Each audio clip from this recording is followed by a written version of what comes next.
You're listening to an African Elements top news story for July 17th, 2025.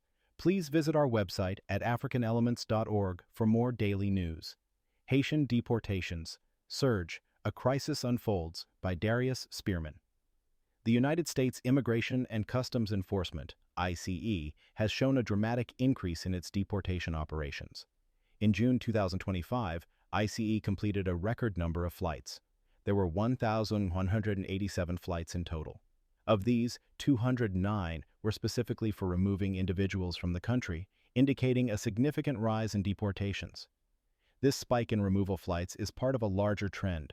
It includes more transfers within the country and increases in international removals. This reflects a sharpened focus on enforcement within the United States. It also shows a stronger commitment to international agreements aimed at managing migration flows. While many flights went to the Northern Triangle region, including Guatemala, Honduras, and El Salvador, the reach of these deportations also expanded. There were flights to 40 different countries, with 6% of all deportations directed to Africa. This indicates a wide-ranging approach to migration enforcement. The United States recently deported 95 Haitian individuals. This action is part of a larger policy adjustment that impacts those being sent back to their home countries. This shift in policy comes at a time when there are significant obstacles in efforts to return people to their countries of origin. The future remains uncertain for those who are repatriated. Many Haitian immigrants have been increasingly encountered at the U.S.-Mexico border. Large numbers of them are arriving through irregular routes due to the political unrest and economic crises in Haiti. In addition, the Temporary Protected Status, TPS, for Haitians is set to expire on September 2, 2025. This status provides temporary work authorization and protection from deportation. Its termination will affect more than 116,500 Haitian-born individuals. The impending end of TPS adds another layer of complexity to the challenges faced by the Haitian diaspora in the United States. The Dominican Republic has experienced a substantial rise in the number of Haitians being sent back to their home country. From January to April 2025, 119,003 Haitians were repatriated. This represents a 71% increase compared to the same period in 2024. These repatriation efforts are part of broader strategies for managing migration. This includes increased operations aimed at intercepting migrants and stronger border control measures. The increase in deportations from the Dominican Republic underscores the severe pressure on Haitians in the Caribbean region. It also reflects the complex interplay of economic conditions, political stability, and intergovernmental policies. This dynamic situation affects the lives of countless individuals seeking stability and safety outside of Haiti. These numbers are a stark reminder of the escalating challenges faced by the Haitian population across international borders. In June 2025, the U.S. conducted a total of 1,187 deportation flights, with 209 of these categorized as removal flights. These operations included 116 flights directed to countries within the Northern Triangle, 51 to Guatemala, 43 to Honduras, and 22 to El Salvador. In addition, from January to April 2025, the Dominican Republic repatriated 119,003 Haitians. This significant number highlights the active role of neighboring countries in managing migration flows. Furthermore, in fiscal year 2022, approximately 53,900 Haitians were encountered at the U.S.-Mexico border. This figure illustrates the considerable number of Haitians seeking to enter the United States through irregular pathways. At present, more than 116,500 Haitians hold Temporary Protected Status, TPS, in the United States. This status protects them from deportation and grants work authorization. The termination of TPS on September 2, 2025, will significantly impact this large population, potentially leading to widespread instability and uncertainty for these individuals and their families. Temporary Protected Status, TPS, is a provisional immigration status given to individuals from countries that are experiencing unsafe conditions. These conditions can include armed conflicts or natural disasters that make it dangerous for people to return home. Haitians who have TPS are protected from deportation and are allowed to work in the United States. It is important to note that TPS does not automatically lead to permanent residency. The potential termination of TPS for Haitians poses serious difficulties. These challenges include loss of employment opportunities and the possibility of family separation, if individuals are forced to return to Haiti. Recipients of TPS are eligible to obtain an Employment Authorization Document, EAD. They may also be granted permission to travel. However, TPS is a temporary status and does not grant lawful permanent residence. To qualify for TPS, individuals must be nationals of a designated country, have been physically present in the U.S. since the designation date, and meet specific residency requirements. The end of TPS could force many Haitians into precarious situations, highlighting the critical need for comprehensive immigration reform that considers humanitarian concerns. The U.S. Immigration and Customs Enforcement, ICE, is a federal law enforcement agency. It is tasked with enforcing immigration laws within the United States, including the deportation of undocumented immigrants. ICE is central to upholding immigration policies. It also carries out the removal of individuals who are considered inadmissible or deportable. ICE's role differs from that of U.S. Customs and Border Protection, CBP. CBP primarily focuses on regulating border crossings. Repatriation refers to the process of returning individuals to their country of origin. For Haitians, repatriation often means deportation from countries such as the Dominican Republic or the United States back to Haiti. The increase in Haitian repatriations from the Dominican Republic highlights the intricate nature of regional migration policies. Moreover, these efforts are often part of broader strategies for managing migratory flows. They are influenced by international agreements and bilateral policies between nations. Interior enforcement refers to immigration enforcement work carried out within the geographical boundaries of the United States. This includes identifying and removing undocumented immigrants already residing inside the country. This contrasts sharply with border enforcement.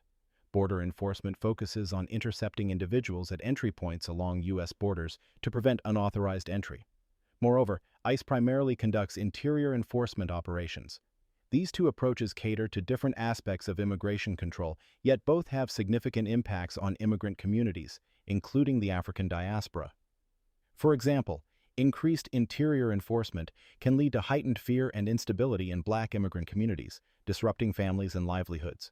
The effects of these policies extend beyond statistics, touching the lives of individuals and families who navigate complex legal systems and face the constant threat of removal. These policies underscore the need for a comprehensive and compassionate approach to immigration that protects human dignity and upholds family unity. Interdiction operations typically involve efforts to stop or prevent the movement of unauthorized individuals. This often happens through maritime or aerial surveillance. These operations can significantly affect repatriation efforts by intercepting migrants at sea or in transit. This can potentially lead to their immediate return to their home country. These operations are frequently utilized to deter or prevent unauthorized migration by sea or air. In addition, these operations can be key components of broader regional strategies for controlling migration. These efforts often involve cooperation among countries to manage the flow of migrants. For individuals from the African diaspora, especially Haitians, interdiction operations can represent a perilous journey with uncertain outcomes. Many flee dangerous conditions at home only to be intercepted and returned to the very circumstances they sought to escape. This highlights the urgent need for international protection and humane treatment for those seeking refuge. Furthermore, these operations underscore the global challenges of migration management and the ethical dilemmas involved in enforcing borders. Often they do so without adequately addressing the underlying humanitarian crises that compel people to leave their homes. Haiti is experiencing significant political instability, made much worse by the presence of armed groups and militias. This instability, along with severe economic crises, has significantly driven up migration from Haiti. Armed groups have been involved in widespread violence and criminal activities, deepening the country's turmoil. The ongoing economic crisis in Haiti further worsens these conditions. It leads to widespread poverty and a severe lack of opportunities for its citizens. Furthermore, the combination of political instability and economic hardship has pushed many Haitians to seek safety or better opportunities in other countries. The situation in Haiti affects not only those within its borders, but also impacts the broader African diaspora. Migrants from Haiti, often facing discrimination and hardship, carry the burden of their nation's struggles. Their journeys reflect a desperate search for dignity and survival. Addressing the root causes of migration in Haiti is crucial for stability in the region and for the well-being of its people.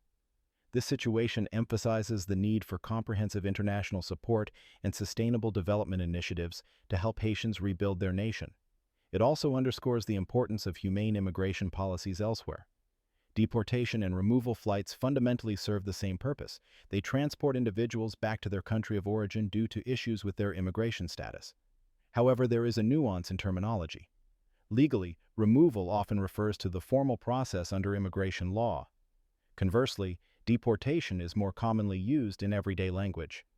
Both terms describe the act of expelling foreign nationals from a country. Additionally, both actions signify a profound interruption in the lives of the affected individuals. They can lead to separation from families, loss of employment, and disconnection from established communities. For many within the African diaspora, these terms carry a heavy weight, symbolizing the precariousness of their legal status and the constant threat of uprooting. The distinction, while legally relevant, often blurs in the real-world experiences of those directly impacted. Understanding both the legal and common interpretations is essential. This helps to grasp the full scope of immigration enforcement activities and their human consequences. The focus should remain on the impact these actions have on individuals and their communities. The termination of temporary protected status, TPS, for Haitians could lead to significant hardships. These include potential deportation, the loss of employment rights, and family separation if individuals are forced to return to Haiti. The long-term impact may involve challenges in maintaining employment and accessing social services in the United States. Furthermore, the ending of TPS could result in the loss of work authorization and an increased risk of deportation for thousands of individuals who have built lives in the U.S. Affected individuals face the painful prospect of family separation if they are unable to legally remain in the country. Currently, there is no clear alternative to TPS for these Haitian holders, leaving their long-term status highly uncertain. Many in the African diaspora communities are deeply concerned about this looming deadline. They advocate for extensions or alternative pathways to legal residency. The impact of this policy change extends far beyond individual lives, affecting networks of families and communities across the United States and Haiti. It underscores the urgency of finding sustainable solutions for those who sought refuge during times of crisis. Increased U.S. deportations intersect with African American social justice issues. This occurs primarily through concerns about racial fairness and equity in immigration policies. Advocacy efforts frequently highlight the disproportionate impact of immigration enforcement on communities of color. Immigration policies can unfairly affect communities of color. This includes African Americans who may have immigrant family members. Additionally, advocacy groups often address these issues through the lens of racial justice and equity. They seek to ensure fair treatment for all. The convergence of immigration and racial justice is an emerging focus for social justice movements. Many see the fight for immigrant rights as a critical component of the broader struggle for Black liberation and equity. This perspective emphasizes that unjust immigration policies disproportionately affect people of African descent, whether directly as immigrants or indirectly through their familial and community ties. It also underlines the importance of solidarity across different marginalized groups in the pursuit of justice and human rights. This shared struggle unites diverse voices in advocating for a more just and inclusive society where everyone can thrive. The 71% increase in Haitian repatriations from the Dominican Republic is likely due to a combination of factors. These include prevailing economic conditions, the political relationship between the two nations, and immigration enforcement policies. Specific details about the current context, such as new international agreements or human rights considerations, are not fully explained in available information.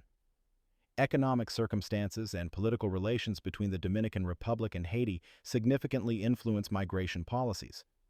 Furthermore, international agreements and human rights concerns can also play a crucial role in shaping repatriation efforts.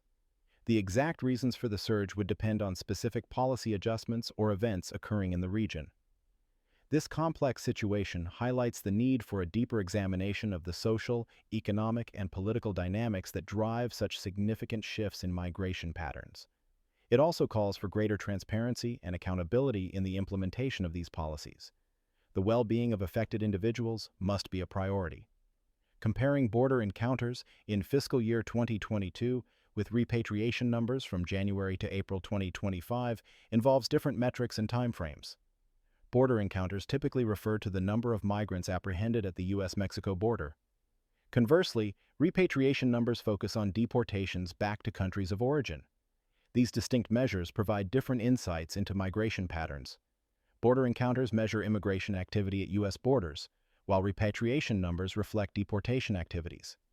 Moreover, the metrics are not directly comparable due to differences in time frames and the nature of the data collected. Both figures are important for understanding immigration trends. However, they require careful contextualization for accurate interpretation. Recognizing these distinctions is crucial for policymakers and advocates alike to develop effective and humane approaches to migration management. It is important to look at the stories behind the numbers, understanding the human impact of each statistic. Haitian returnees face significant challenges upon repatriation to their home country. These challenges include ongoing political instability, severe economic hardship, and limited access to essential resources and services. The lack of robust support systems and the potential for abuse or exploitation can further worsen these already difficult conditions. Haiti's prolonged political instability and severe economic crisis create an exceptionally challenging environment for those who are returned to the country. Moreover, restricted access to basic resources and services can further complicate the situation for these individuals. There is a critical need for comprehensive support and protection to ensure the well-being and successful reintegration of returnees within Haitian society. This involves not only immediate aid, but also long-term strategies that address the systemic issues contributing to the country's fragility. The global community has a responsibility to assist Haiti in building a more stable and supportive environment for all its citizens. Immigrant advocacy groups often react to increased enforcement and deportation trends by mobilizing community support. They also advocate for policy changes and provide legal support to individuals who are affected. These groups may organize protests, petitions, or awareness campaigns to highlight their concerns and push for reform. Additionally, they frequently offer legal assistance to individuals facing deportation proceedings. Advocacy efforts often prioritize pushing for more equitable and humane immigration policies. These organizations play a vital role in amplifying the voices of affected communities and holding governments accountable. Their work is essential for ensuring that the human rights of immigrants are protected and that debates about immigration are informed by compassion and justice. By working tirelessly, these groups strive to create a more inclusive and welcoming society for immigrants and their families. Copyright African Elements.